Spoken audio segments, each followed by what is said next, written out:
My mom has been an alcoholic my whole life. I was 8 years old and I remember I woke up hearing my mom choking on her own vomit, so I propped her up with pillows so that her airway could be cleared, and I'm sure she would have died that night.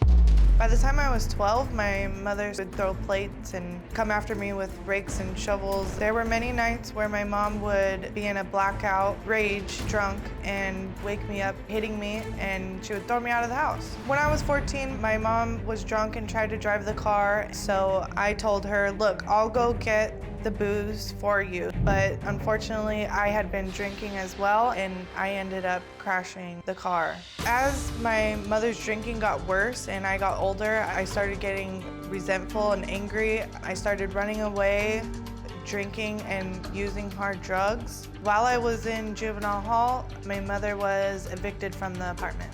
My mother was going out of the apartment naked, fighting with neighbors, but instead of taking any responsibility for anything that happened, she blames me for everything. I lost my everything for you.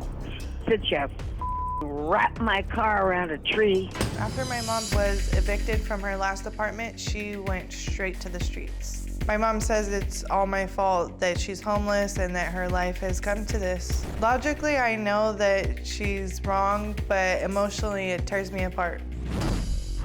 After my mom was homeless, there were many times that I would take her to treatment facilities, but she was abusive to me, and when I would stop going to visit her, she would try and find me.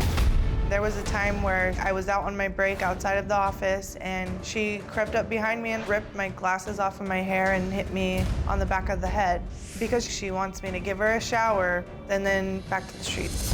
You could have helped me a little bit. Throw down a shower or a crust of bread for your mother, since I sacrificed my life for you.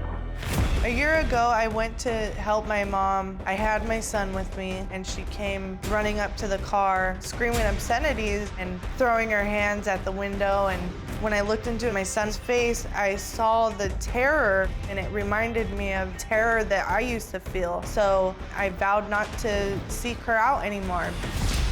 During the time that I stopped looking for my mother, I had a mental breakdown and checked myself into a mental hospital 2 times, and I developed a panic disorder. I could not take care of myself or my family.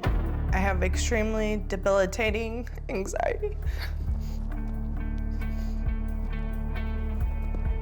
I felt as if I was turning into her. I became extremely worried.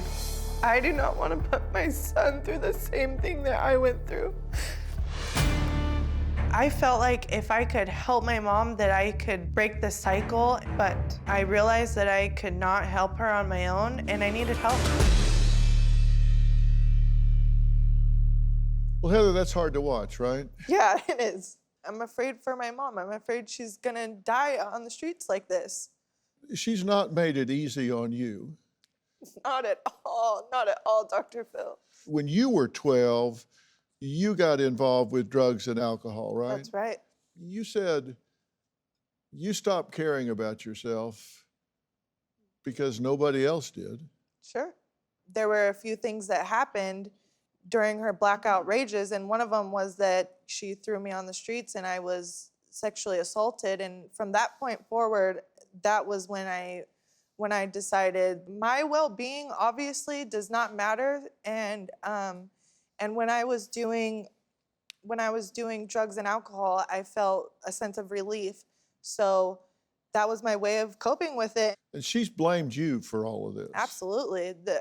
All her downfall, her health, her emotions, her alcoholism, her homelessness, it's all been my fault. She said, I wish I never had you. Yeah. You ruined my life. Said you are a horrible daughter and you're going to turn out just like me. That's an interesting parenting strategy. Do you have a story or a question for me? Click the link in the description and tell me what in the world is going on.